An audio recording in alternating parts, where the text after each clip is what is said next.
You know, there's something truly remarkable about Prince Harry and Meghan Markle that the media just can't seem to grasp. Or perhaps they do, and that's exactly why they keep coming for them. Because no matter how hard the world tries to paint them as villains, as outsiders, as outcasts, they just keep rising with love, with purpose, with dignity. And that right there is what really drives their critics mad. Now, let's talk about the latest noise. Saturday Night Live, the same comedy institution that once had real teeth, real satire, decided to take a jab at Harry and Meghan during one of their recent Weekend Update segments. The so-called joke? A fake trade deal between the US and the UK, with the punchline being, all Britain wants in return is for us to keep these two, followed by a photo of Harry and Meghan. And the crowd laughed, of course, because in the eyes of some, Harry and Meghan are still fair game. But let me tell you something, the people who truly understand the story, who have followed Harry and Meghan's journey with clear eyes and open hearts, we're not laughing. Because we know this isn't about comedy, this is about ridicule, this is about using the safety and well-being of a family as fodder for cheap laughs. But let's back up. Because before the joke came, the reason Harry was back in the headlines, his return to the UK to fight for something any responsible father would want, proper security. Not free, not taxpayer-funded. Harry offered to pay for it, out of his own pocket. Why? Because as a public figure, as a prince who served in combat, as someone who's been on the receiving end of hate and threats for years, he knows his life and his family's safety are at risk. And instead of being supported, he was denied again. Denied by the very system that once used him as a poster boy for patriotism and resilience. Denied by a country he served in uniform. Denied even though he's asking not for special privileges, but for the basic right to protect himself, his wife and his children when they visit the UK. And instead of outrage, instead of empathy, what did the media do? They mocked him. They twisted the story to make it seem like he was being dramatic. They clutched onto some Deliveroo order and said, well, if he's ordering food, clearly he's not in danger. As if ordering a takeaway means the threats vanish. As if Harry isn't allowed to live like a normal person and still be cautious about his family's safety. Let's be very clear, this was never about a burger. This was about control. About denying Harry the right to make his own decisions. About reminding him yet again that stepping away from the firm means stepping into a life of judgment, not freedom. But Harry doesn't live in fear. He lives in love. And where did he go after that bruising trip to the UK? Right back home, back to Meghan, back to the place where love is louder than headlines, where children laugh, where truth is not weaponized. And what did we see? We saw joy, we saw connection. We saw two people side by side at Beyoncé's Cowboy Carter concert in LA, looking like they had not a care in the world. And you know what? That's what bothers the haters the most. Not the court cases, not the interviews. It's the joy. It's the fact that no matter how hard the world comes at them, Harry and Meghan still have love. Real, grounded, enduring love. Meghan looked stunning, radiant, effortless. But more than that, she looked happy. She was glowing in the company of her husband, in a suite full of laughter and light. And Harry, oh Harry, the man who once seemed so weighed down by the burdens of his birthright, now beaming with peace, at ease. And did you catch that little detail? The cowboy hat. Not just any hat, but one with the words Archie Lily, my love, written inside the brim. That's who he is. That's who they are. Parents first, lovers always, and absolutely, unapologetically real. That hat wasn't for show. It was a statement. A message to the world that says, you can strip me of titles, you can deny me protection, but you will never take away my identity as a father, as a husband, as a man who knows exactly what he's fighting for.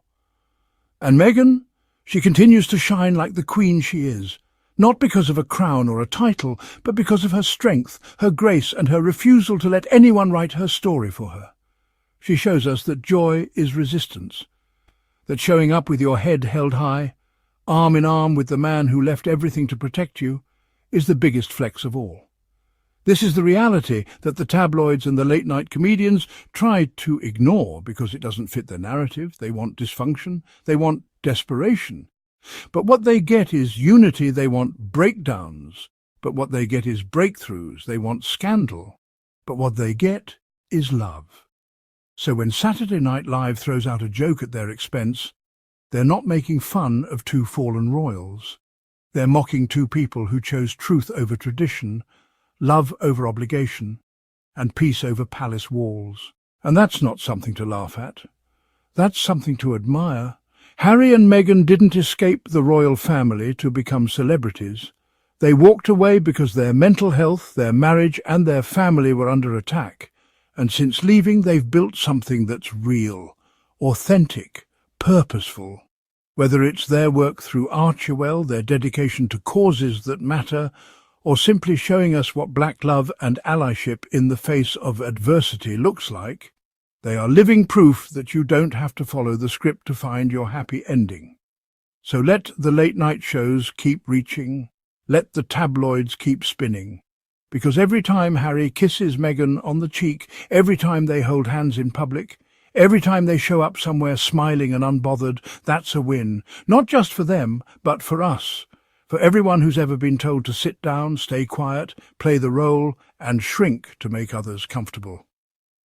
Harry and Meghan didn't shrink. They expanded, they grew, they rose, and they'll keep rising. If you believe in that story, if you're tired of the constant smears and the noise, then make sure you're part of this community. This is Royal Sussex Squad, and here we stand with Harry and Meghan.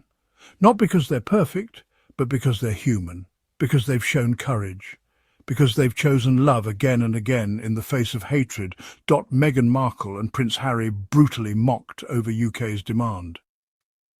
Harry recently returned to the US after suffering a legal defeat in the UK. Prince Harry and Meghan Markle have been dealt a brutal put-down by US comedy show Saturday Night Live.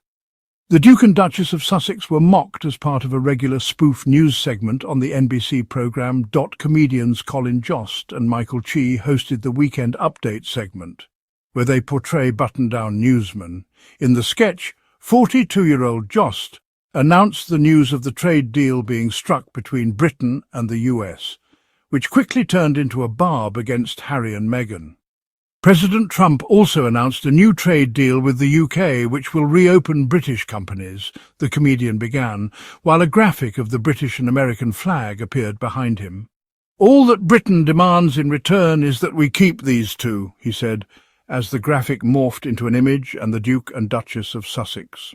Jost nearly broke character, his poker face betrayed by a quivering lip as the audience descended into hysterics. The brutal joke comes as Harry returned to the US following legal defeat in the UK.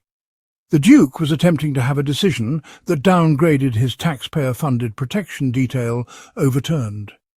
Harry had previously claimed his life was at stake. Without the security, Prince Harry and his immediate family lost out the protection afforded to working royals after they stepped down from that role 5 years ago, leaving him potentially facing up to £1.5 million in expenses for his security personally. After the failure of his legal quest and his return to the US, the royal undertook a bombshell interview with the BBC. In the interview, Harry claimed that the king won't speak to me because of this security stuff, and that he did not know how much longer my father has, in reference to Charles's ongoing cancer treatment. While in the UK, the prince also seemed to challenge his own estimations of an imminent security risk by ordering a Deliveroo delivery to a friend's house he was staying at. Despite the backlash, Harry and Meghan have been enjoying their time together after reuniting in California for a date night. The Duke and Duchess of Sussex were seen cheek to cheek as they enjoyed Beyoncé's Cowboy Carter tour in Los Angeles. The pair cuddled up to one another in a private suite at Sophie Stadium during the 5th night of the tour, in images shared to Meghan's Instagram. Writing alongside the carousel of pics and videos, the Duchess penned, "About last night, thank you at Beyoncé and team for an amazing concert and a very fun date night. All love." Also revealed in the post was Harry's sweet tribute to their 2 children, Archie, 6, and Lilibet, 3, hidden underneath the brim of the royal's cowboy hat he wore to the event. "Archie, Lily, my love," was written on the headwear alongside other flags and symbols. Make sure you're subscribed, hit that notification bell so you never miss the truth, and if you'd like to support what we're doing, drop a super thanks. Your support helps this message reach more people who need to hear it. To Harry and Meghan, keep shining, keep loving, keep walking your path, because we see you, and we've got your back always.